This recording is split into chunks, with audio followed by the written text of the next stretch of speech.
Hello friends, आप कैसे हैं। बीएससी थर्ड ईयर के बच्चों का भगवती पीजी ऑनलाइन क्लासेस में स्वागत है।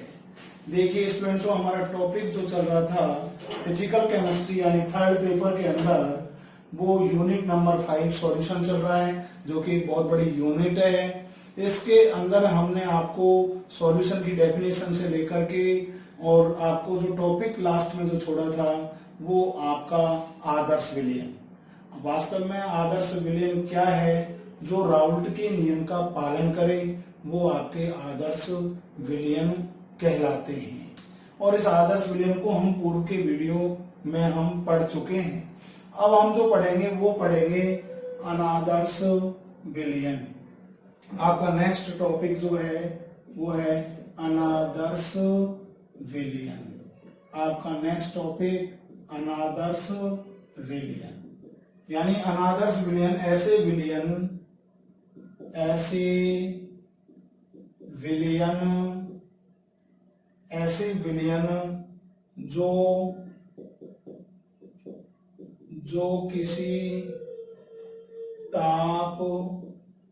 जो किसी ताप एवं दाब की सभी परिस्थितियों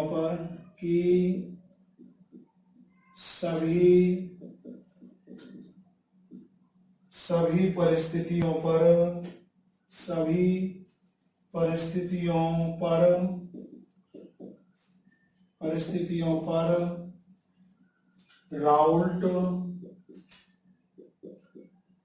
राउल्ट के नियम का पालन नहीं करते हैं। राउल्ट के नियम का पालन नहीं करते हैं अनादर्श विलयन कहलाते हैं।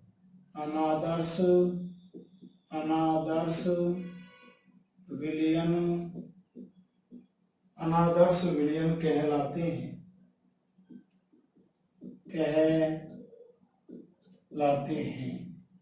ये दो प्रकार के होते हैं।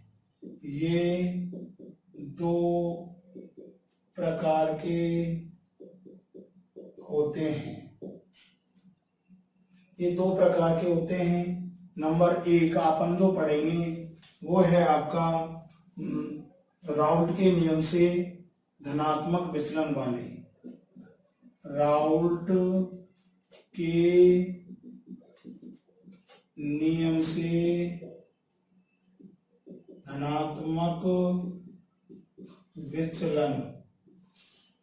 धनात्मक विचलन वाले। और नंबर 2 है राउल्ट के नियम से ऋणात्मक विचलन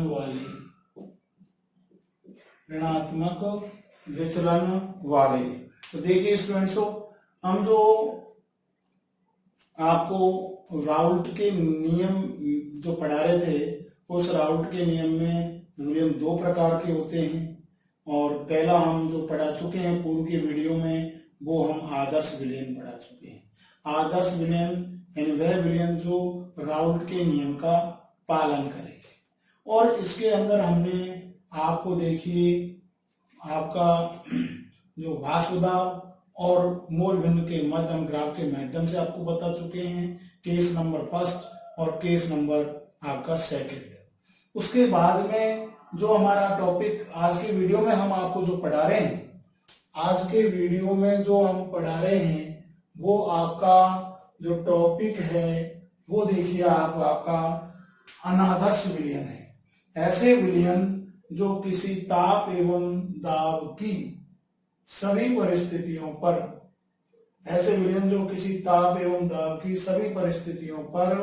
राउल्ट के नियम का पालन नहीं करते हैं।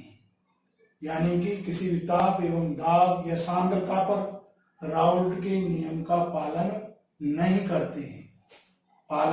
करते या हम शॉर्ट में ये ले सकते हैं, राउल्ट के नियम का पालन नहीं करते हैं, वे अनादर्श विलयन कहलाते हैं। ये 2 प्रकार के होते हैं। पहला है राउल्ट के नियम से धनात्मक विचलन वाले, दूसरा है राउल्ट के नियम से ऋणात्मक विचलन वाले। अब देखिए धनात्मक विचलन और ऋणात्मक विचलन, अब हम अनादर्श विजन के अंदर इन दोनों का अध्ययन करेंगे। तो वो देखिए आप,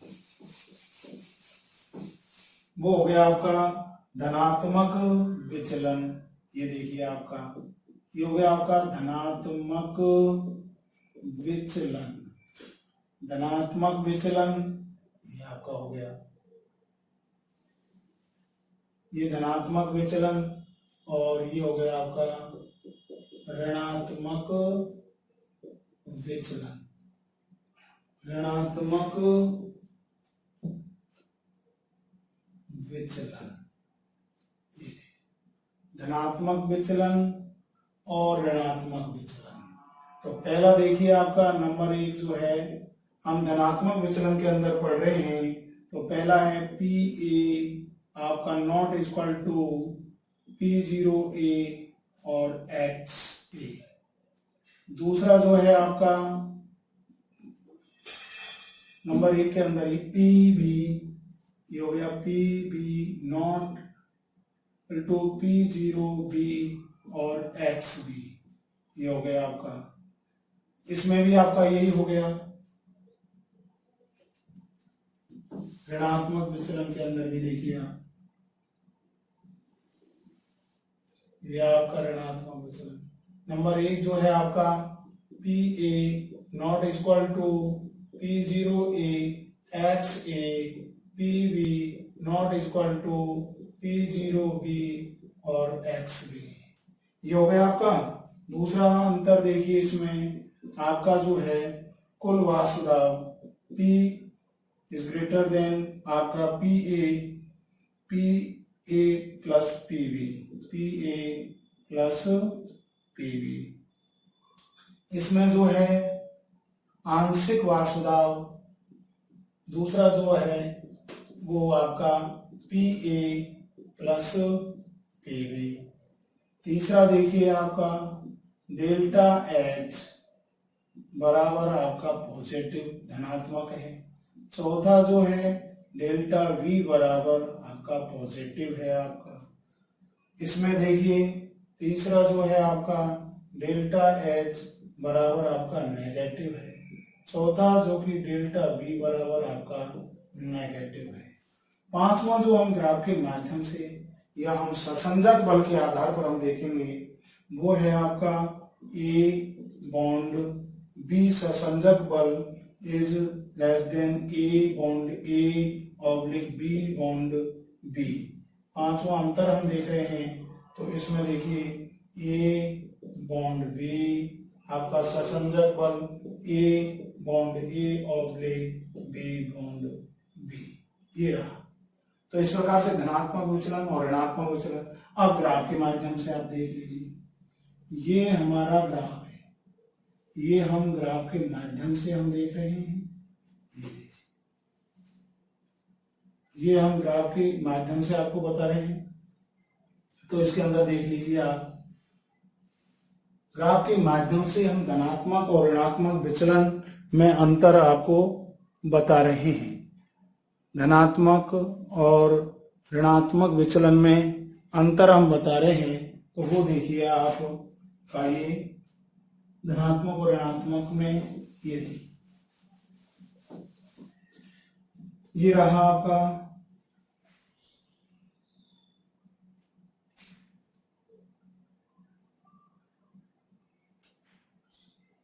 धनात्मक और ऋणात्मक में ये अंतर आपका देखिए एक तरीके से ये आपका रहा।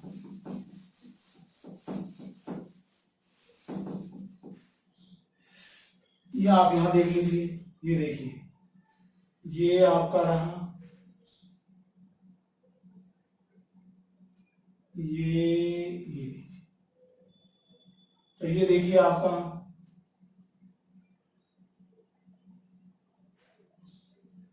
ये रहा, ये इस प्रकार से रहा।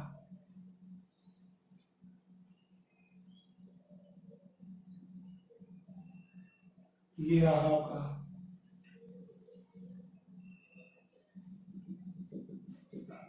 क्योंकि धनात्मक विचलन अपन पढ़ रहे हैं, और धनात्मक विचलन में देखिए ये आपकी मूल भिन्न है, ये आपकी मूल भिन्न, और ये आपका P0A, ये आपका P0B जो पूर्व के वीडियो में आपको हम पढ़ा चुके हैं, ये XA, ये XB आपका, ये XA, ये आपका XB हो गया आपका।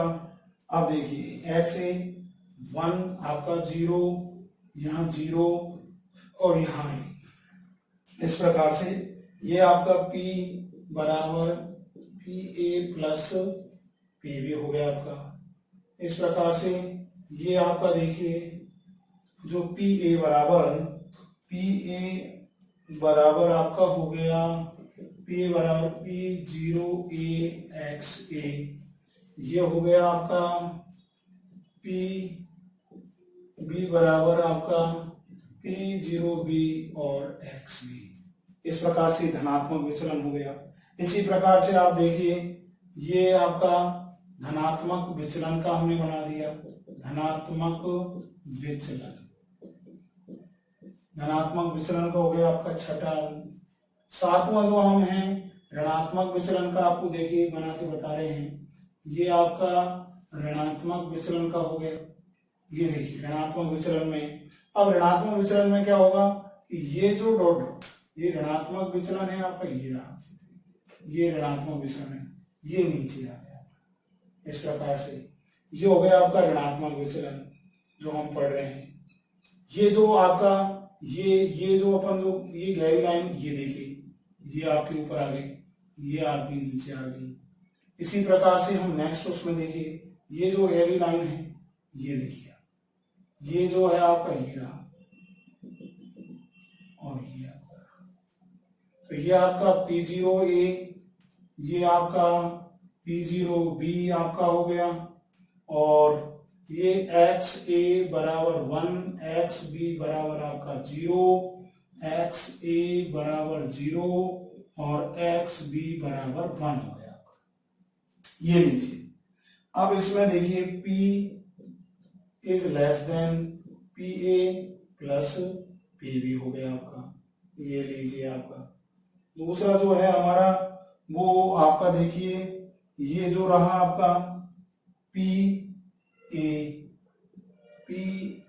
बराबर आपका क्या हो गया P0A और XA, ये आपका हो गया PB बराबर P0B और XB हो गया।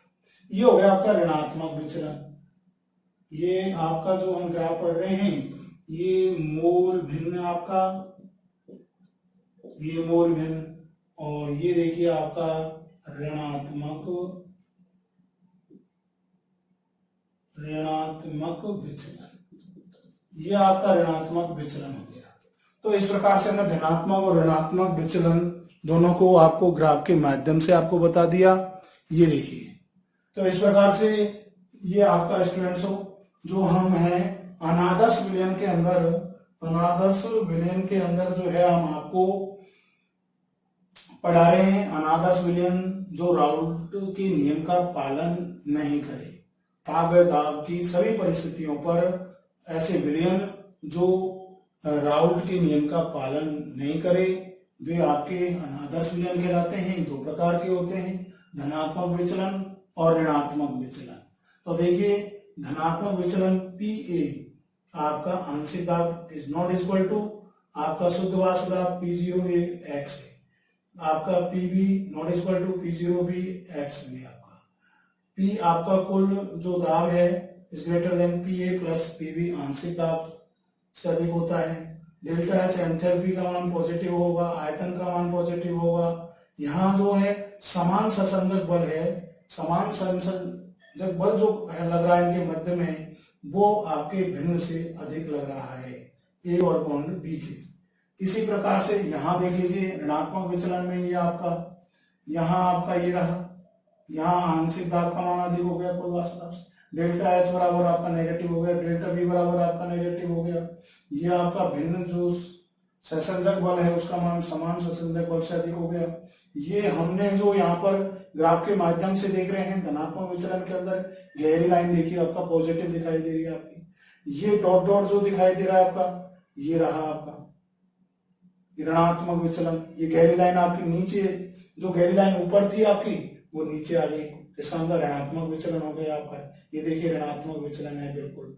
तो इस प्रकार से ये हमारी मूल भिन्न आपका, ये आपका शुद्ध वाष्प दाब और इसके मतलब हमने ग्राफ खींचा, इस प्रकार से हमें प्राप्त हो जाता है।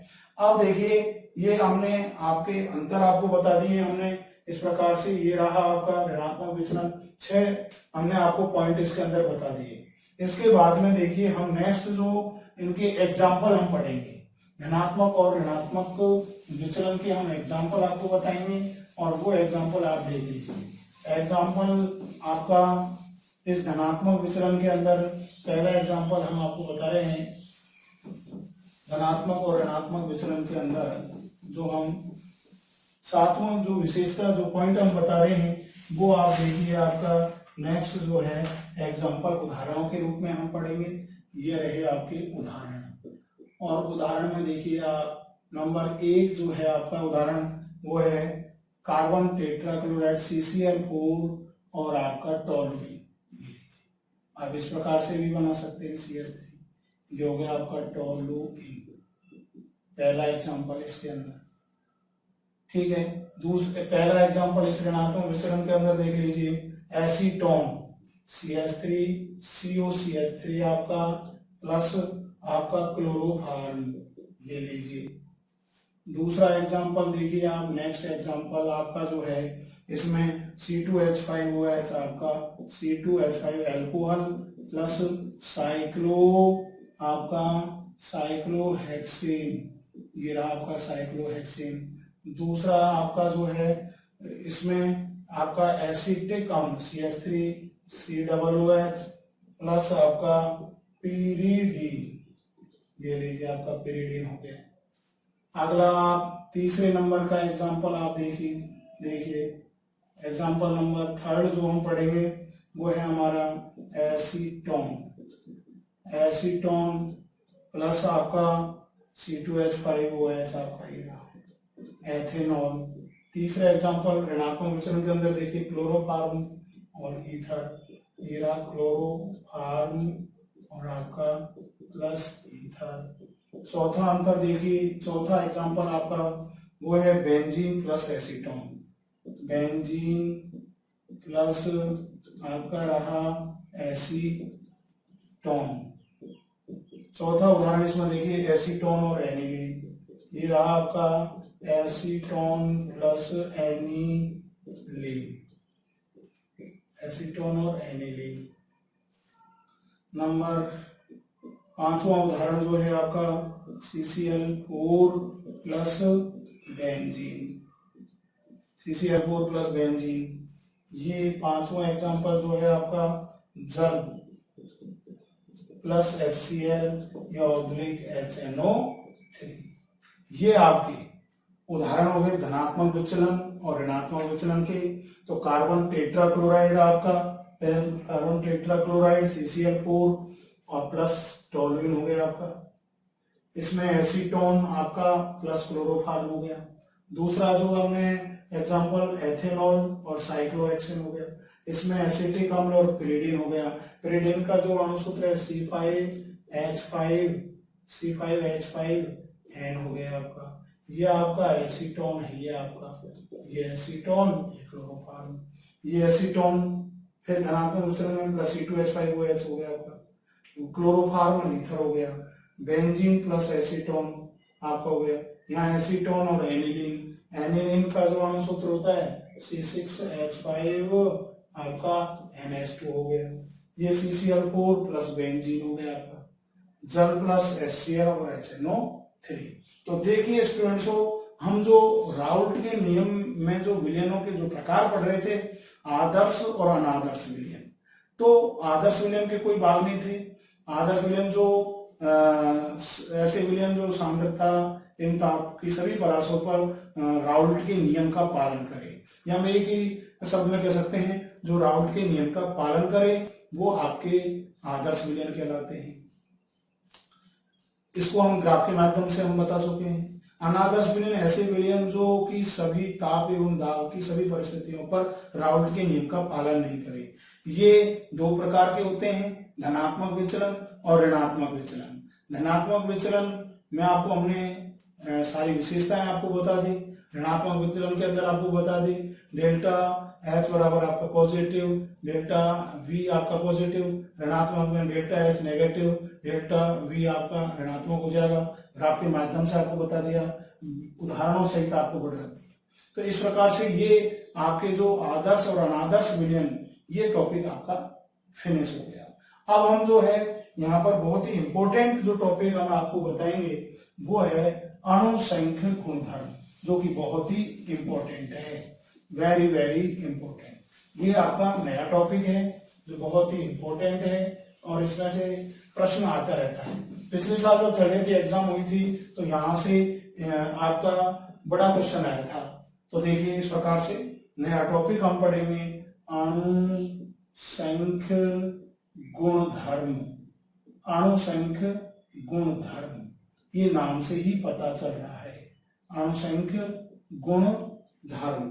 तो अणुसंख्य गुणधर्म विलयनों के ऐसे गुणधर्म, यानी विलयनों के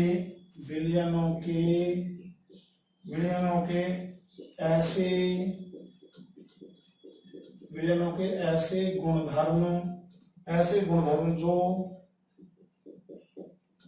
जो उसमें उपस्थित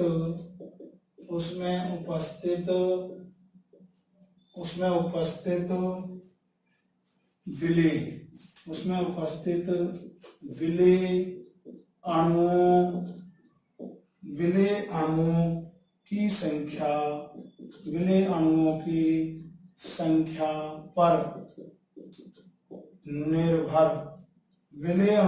संख्या पर निर्भर करते हैं। विलेय अणुओं की संख्या पर निर्भर करते हैं, अणुसंख्य गुणधर्म कहलाते हैं। अणुसंख्य गुणधर्म कहलाते हैं, अणुसंख्य गुणधर्म कहलाते हैं। इन गुणधर्मों का मान इन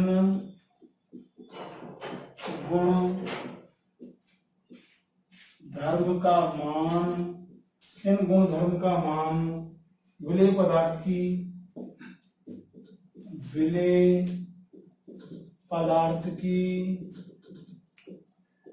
प्रकृति पर निर्भर नहीं करता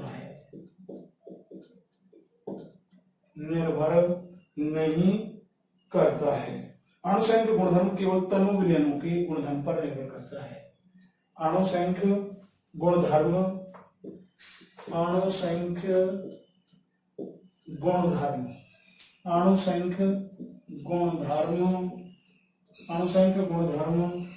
केवल तनु विलयन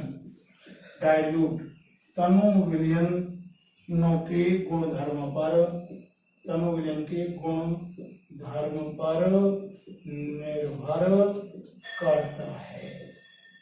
ये लीजिए डाइल्यूट सॉल्यूशन हमने कितना पतला कर दिया, उस विलयन को, विलेय पदार्थ जो मिलाया है उसे कितना अपन ने कर दिया और उसमें आयनों की संख्या का मान बढ़ जाता है। तो विलयनों के ऐसे गुणधर्म जो उसमें उपस्थित विलेय अणुओं की संख्या पर निर्भर करते हैं, इन अणुसंख्य गुणधर्म कहलाते हैं। इन गुणधर्मों का मान विलेय पदार्थ की प्रकृति पर निर्भर नहीं करता है। आपने विलयन कंसंट्रेट बना दिया तो निर्भर नहीं करे। अणुसंख्य गुणधर्म केवल तनु विलयनों के गुणधर्म पर ही निर्भर करता है। जैसे ग्लूकोज और यूरिया दोनों के अणुसंख्य गुणधर्मों का मान क्या होगा, समान होता है। जैसे आपका यूरिया और ग्लूकोज, हम बात कर रहे हैं यूरिया और आपका ग्लूकोज। यूरिया का सूत्र NH2CO NH2 हो गया आपका। यूरिया, इसके बाद में हमारा जो ग्लूकोज है उसका C6H12O6 होता है। अब ये विलेय हैं, हम इनको किसी भी विलायक के अंदर घोल रहे हैं तो ये आयनित नहीं होते हैं। ये क्या होते हैं? आयनित नहीं होते, इसलिए इनके दोनों के गुण अणुसंख्य गुणधर्म दोनों के समान होते हैं। तो इस प्रकार से देखिए अणुसंख्य जो गुणधर्म है वो आयनों की संख्या, अणुसंख्य गुणधर्म समानुपाती आयनों की संख्या, आयनों की अणुसंख्य गुणधर्म समानुपाती आयनों की संख्या। जैसे हम एग्जांपल आपको बता रहे हैं भाई, अणुसंख्य गुणधर्म कब बढ़ेगा? जब आयनों की संख्या का मान बढ़ेगा। जैसे एग्जांपल के रूप में देखिए आपका, हमने एग्जांपल ले लिया NaCl ले लिया आपका, फिर हमने आपका BaCl2 ले लिया आपका, BaCl2 ले लिया आपका, AlCl3 हमने ले लिया, ये लीजिए AlCl3 हमने ले लिया, और हमने यहाँ पर ले लिया आपका ग्लूकोज, ये लीजिए एग्जांपल।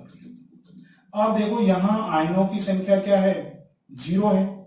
यहाँ आयनों की संख्या कुछ मतलब आयनित नहीं हो रहा है तो एक ही है केवल। यहाँ देखिए आपके आयन जो हैं Na+ और Cl-, तो यहाँ पर जो इनके मान होंगे, आयनों के मान कितने हो गए? आपके 2 हो गए। तो देखिए यहाँ आपका Ba+2 और 2Cl- 3 आयन हो गए, यहाँ Al+3 और 3Cl- हो गए। तो ये तो मेरा कहने का अर्थ है यहाँ आयनों की संख्या बढ़ेगी तो उस अणुसंख्या गुणधर्म का मान भी बढ़ेगा। तो इस प्रकार से हमने यूरिया और ग्लूकोज दोनों में आयनों की संख्या आयनित नहीं होते हैं, एक ही रहती है, इसलिए ये समान है इनके अणुसंख्या गुणधर्म। लेकिन हमने NaCl, BaCl2, AlCl3 इनमें आयनों की संख्या बढ़ती है तो इनके अणुसंख्या गुणधर्म का मान भी बढ़ता है। गुणधर्म केवल तनु विलयनों के गुणधर्म पर ही निर्भर करता है। तो देखिए स्टूडेंट्स, बहुत ही इंपॉर्टेंट आपको टॉपिक अणुसंख्या गुणधर्म चल रहा है, जो कि बड़ा टॉपिक है। इसको हम 4 भागों में हम पढ़ेंगे अगले वीडियो में। आज के वीडियो में इतना ही, बहुत धन्यवाद। अगले वीडियो में हम इसके प्रकार